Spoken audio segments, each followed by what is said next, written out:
အောက်ချိုင်တအောက်ချိုင်ဝတ်စံလေးနဲ့တအောက်ချိုင်နှစ်ချိုင်စရာတလေးများတို့များအလေးထားနာငယ်ကိုနာငယ်အစွမ်းရှိလာတယ်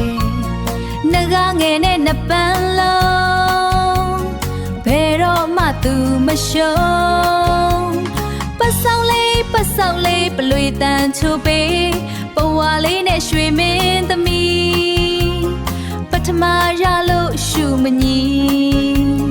ပထမရလို့ရှုမညီ